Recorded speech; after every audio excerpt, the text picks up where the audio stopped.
Le invito a tomar su Biblia en sus manos y que juntos hoy repitamos la promesa a la Biblia. Prometo fidelidad a la Biblia, la santa palabra de Dios. La haré lámpara a mis pies y lumbrera a mi camino. Y guardaré sus palabras en mi corazón para no pecar en contra de Dios. Amén. Este día quiero compartir con ustedes un mensaje que le he titulado ¿Por qué en un establo y no en una mansión? Quiero que me acompañen al Evangelio de Lucas, al capítulo 2, y vamos a leer del versículo 1 al 7. Aconteció en aquellos días que se promulgó un edicto de parte de Augusto César, que todo el mundo fuese empadronado. Este primer censo se hizo siendo Cirenio, gobernador de Siria, e iban todos para ser empadronados, cada uno a su ciudad. Y José subió de Galilea, de la ciudad de Nazaret a Judea, a la ciudad de David, que se llama Belén, por cuanto era de la casa y familia de David, para ser empadronado con María su mujer, desposada con él, la cual estaba encinta. Y aconteció que estando ellos allí, se cumplieron los días de su alumbramiento, y dio a luz a su hijo primogénito, y lo envolvió en pañales, y lo acostó en un pesebre, porque no había lugar para ellos en el mesón. En este Evangelio de Lucas, el capítulo 2, del 1 al 7, encontramos nosotros que se promulgó un censo por parte de Augusto César, el cual obligó a José y a María a viajar a Belén. Debido a eso, encontramos que se cumple entonces la profecía que está establecida en Miqueas, en el libro de Miqueas, capítulo 5, versículo 2, que dice: Pero tú, Belén, Éfrata, pequeña para estar entre las familias de Judá, de ti saldrá el que será Señor en Israel, y sus salidas son desde el principio, desde los días de la eternidad. Encontramos nosotros también entonces que en el momento preciso de Dios ocurre el nacimiento del Mesías. Y el apóstol Pablo escribe en Gálatas capítulo 4, versículos 4 y 5.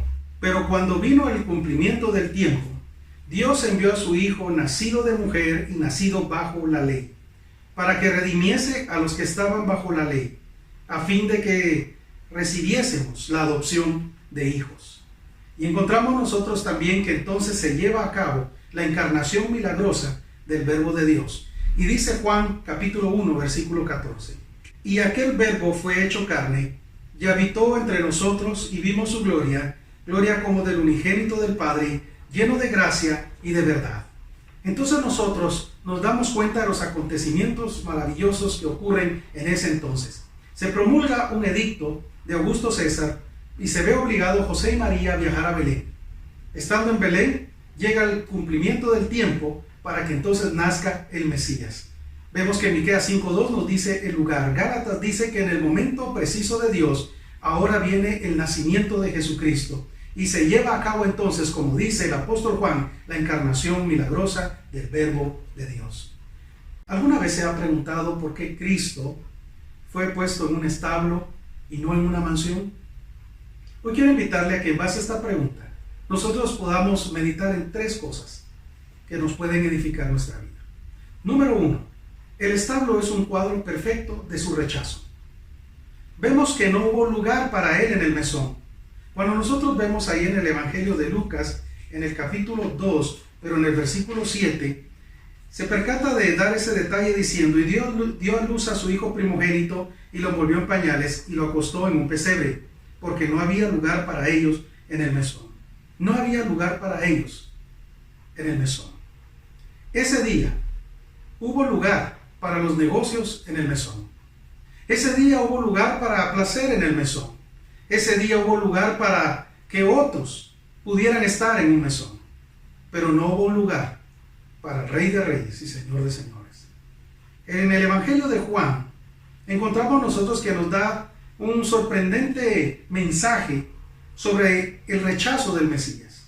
Si vamos ahora al Evangelio de Juan, al capítulo 1, del versículo 1 al 14. En el principio era el Verbo, y el Verbo era con Dios, y el Verbo era Dios. Este era en el principio con Dios. Todas las cosas por él fueron hechas, y sin él nada de lo que ha sido hecho fue hecho. En él estaba la vida, y la vida era la luz de los hombres. La luz en las tinieblas resplandece, y las tinieblas no prevalecieron contra ella.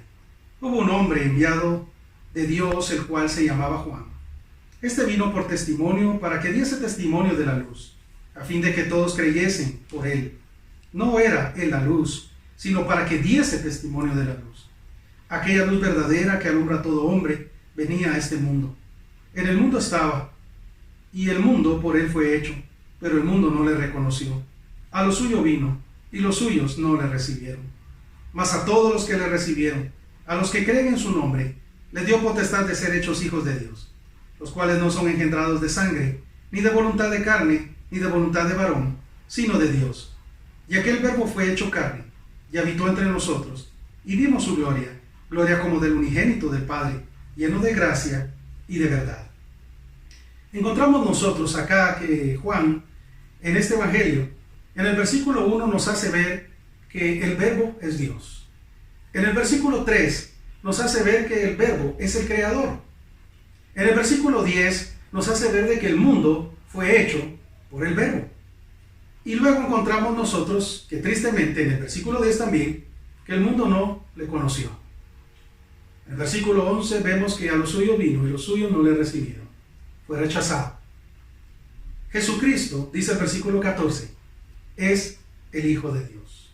Jesucristo es el Verbo de Dios. Y vea, dice el 14, y aquel Verbo fue hecho carne, y habitó entre nosotros, y vimos su gloria, gloria como del unigénito del Padre, lleno de gracia y de verdad. Es muy lamentable ver que todavía muchas personas en el mundo siguen rechazando al Hijo de Dios hasta el día de hoy. ¿Le has rechazado tú o le has recibido? ¿Le has hecho tu Señor y Salvador? La realidad es que el establo es un cuadro perfecto que nos habla acerca de su rechazo. El segundo punto, el establo es un cuadro perfecto de su redención. Dice en Gálatas capítulo 4, 4 y 5, pero cuando vino el cumplimiento del tiempo, Dios envió a su Hijo nacido de mujer y nacido bajo la ley, para que redimiese a los que estaban bajo la ley, a fin de que recibiésemos la adopción de hijos. La descripción del apóstol Pablo en este texto nos hace ver que el nacimiento de Jesús está ligado a la cruz. No debemos olvidar la predicación de la cruz y de la salvación aún en esta época de fin de año. Dice la Biblia en Filipenses capítulo 2, versículos 5 al 8. Haya pues en vosotros este sentir que hubo también en Cristo Jesús, el cual siendo en forma de Dios, no estimó el ser igual a Dios como cosa a que aferrarse, sino que se despojó a sí mismo, tomando forma de siervo, hecho semejante a los hombres. Y estando en la condición de hombre, se humilló a sí mismo, haciéndose obediente hasta la muerte, y muerte de cruz. Jesús vino a morir por nosotros. Vino a morir en la cruz del Calvario para pagar por el precio de nuestro rescate. Fue una muerte difícil. La Biblia se percata en este versículo de decir, y muerte de cruz. Y eso lo hizo porque Él te ama a ti y porque Él me ama a mí. El Cordero de Dios, a quien Juan el Bautista le llamó así, es el mismo Cordero que nosotros encontramos en Apocalipsis. Y dice Apocalipsis capítulo 5, 9 al 14. Dice, y cantaban un nuevo cántico diciendo, digno eres de tomar el libro y de abrir sus sellos, porque tú fuiste inmolado y con tu sangre nos has redimido para Dios, de todo linaje y lengua y pueblo y nación. Y nos has hecho para nuestro Dios reyes y sacerdotes, y reinaremos sobre la tierra. Y miré y oí la voz de muchos ángeles alrededor del trono, y de los seres vivientes y de los ancianos, y su número eran millones de millones, que decían a gran voz, el Cordero que fue inmolado es digno de tomar el poder, la riqueza, la sabiduría, la fortaleza, la honra, la gloria y la alabanza. Y todo lo creado que está en el cielo y sobre la tierra, y debajo de la tierra, y en el mar y en todas las cosas que en ellos hay, oí decir, al que está sentado en el trono, y al Cordero, sea la alabanza, la honra, la gloria y el poder por los siglos de los siglos. Los cuatro seres vivientes decían, amén. y los 24 ancianos se postraron sobre sus rostros y adoraron al que vive por los siglos de los siglos.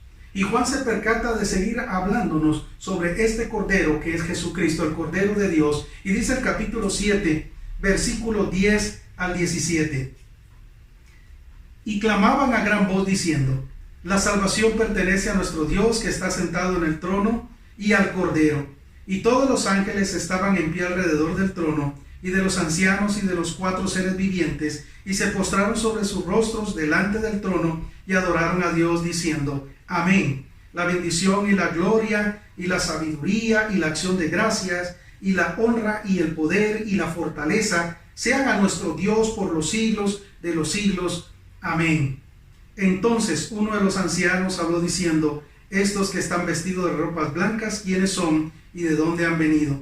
Yo le dije: Señor, tú lo sabes. Y él me dijo: estos son los que han salido de la gran tribulación y han lavado sus ropas y las han emblanquecido en la sangre del Cordero.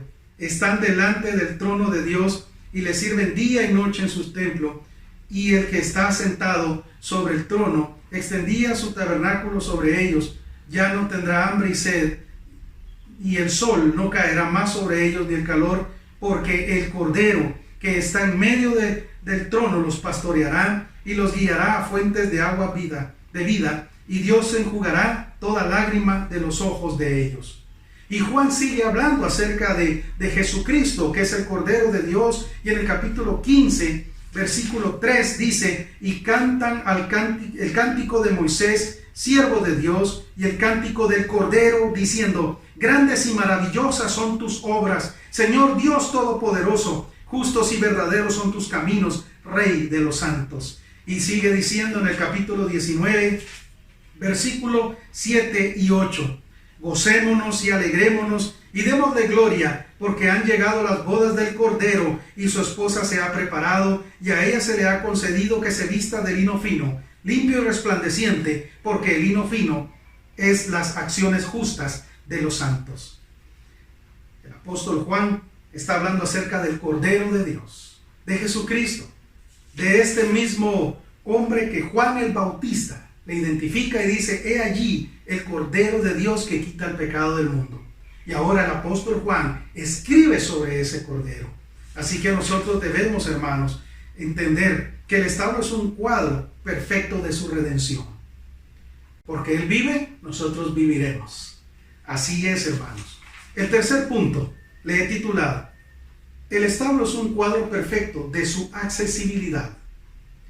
El primer anuncio que encontramos nosotros fue a pastores.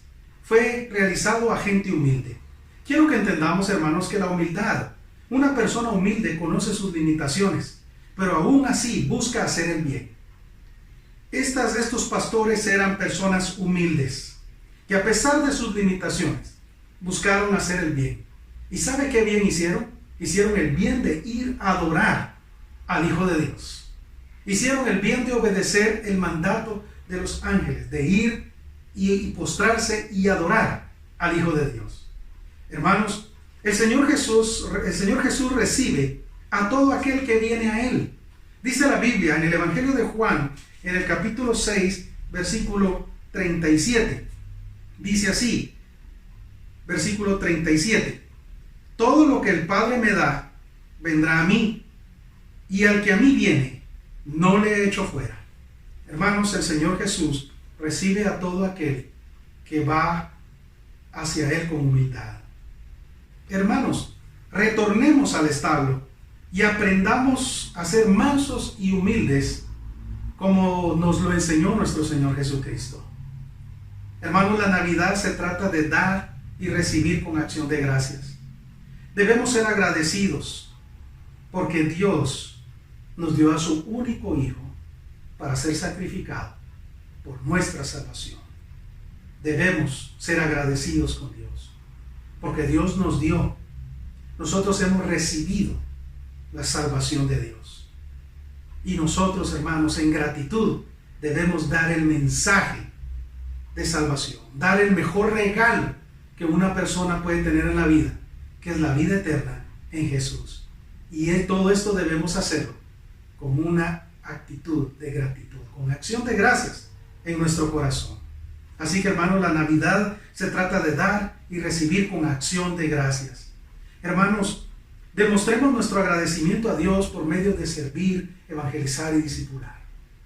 Demostremos que estamos agradecidos con Dios cada vez que servimos a otros, buscando atender sus necesidades, y lo hacemos con el amor que Dios nos ha dado. Busquemos nosotros agradecer a Dios por medio de servir y de evangelizar, llevar la buena noticia que Dios le ama y desea salvar a la persona. Demostremos nuestra gratitud a Dios invirtiendo nuestra vida en la vida de otra persona. Eso es discipular. Invertir mi vida, invertir mi conocimiento espiritual, invertir mi ejemplo de mi caminar en la fe con otros. Eso es discipular. Hermanos, debemos entender que el propósito por el cual el Señor nació en un establo y no en un lugar lujoso es porque aún ese establo es un cuadro perfecto de cómo Él fue rechazado. Ese establo también es un cuadro perfecto que nos habla acerca de que Él vino a redimir al pecador. Y ese establo también humilde nos hace ver un cuadro de que el Señor es accesible a todo aquel que quiera venir a Él. El que viene a mí, dice el Señor, no le echo fuera. Hermanos, ¿qué significa para nosotros la Navidad? Para muchas personas significa ropa nueva, zapatos nuevos, presumir. No, hermanos, para nosotros la Navidad es conmemorar el nacimiento de Jesucristo. El gritar a los cuatro vientos que creemos que el Verbo se hizo carne. Y nosotros debemos aprender del Señor su humildad, su entrega, su devoción, su dedicación. Seamos nosotros personas entregadas, dedicadas, santificadas al Señor. Usemos este tiempo para santificar nuestras vidas al Rey de Reyes y Señor de Señores. Así como esos humildes pastores llegaron y se postraron, nosotros también, cada día de nuestra vida, busquemos postrarnos delante de nuestro Rey y Salvador Jesucristo. Vamos a orar. Padre, te agradecemos por el mensaje de tu palabra.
Hizo en la cruz y crea que Él es el Hijo de Dios, entonces es salvo. Jesús desea nacer en tu corazón. Jesús quiere nacer en el corazón de aquellos que con humildad reconocen que son pecadores y que reconocen que necesitan de la salvación de Dios.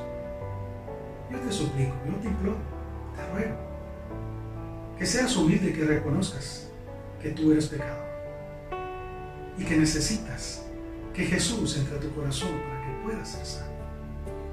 Yo quiero invitarte a que entregues tu vida hoy a Jesús. Si tú quisieras hoy abrir tu corazón a Jesús, repite conmigo esta oración. Padre, este día yo reconozco que soy pecador.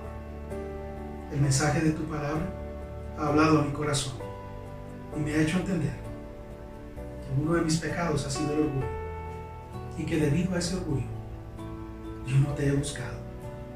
Pero hoy he entendido que necesito ser humilde, reconocer que soy limitado, que necesito de ti para poder tener victoria sobre muchas cosas en mi vida, pero principalmente victoria sobre el pecado y sobre la muerte eterna. Por eso hoy yo quiero abrir mi corazón para que tú, Señor Jesús, vengas a mi vida. Entra a mi corazón, perdona mis pecados, cámbiame, sálvame, Señor. Yo reconozco que tú, Jesús, eres el Hijo de Dios, que naciste en aquel humilde estado para realizar el propósito de llegar a la cruz, para morir por mis pecados y de esa forma pagar el precio de mi salvación. Yo confieso que tú, Jesús, eres el Hijo de Dios y hoy te recibo como mi Señor, como mi Dios y mi Salvador. Toma mi vida, te la entrego a ti. Hago esta oración de fe. En tu nombre, Jesús, lo pido. Amén. Si tú hiciste esta oración conmigo hoy, quiero felicitarte, porque hoy tú te has convertido en Hijo de Dios. Y no porque yo lo diga, sino porque la Biblia lo dice y lo leímos en el Evangelio de Juan, capítulo 1, versículo 12. Yo quiero invitarte a que lo hagas saber a la persona que te compartió esta prédica o a tu líder de centro de acción.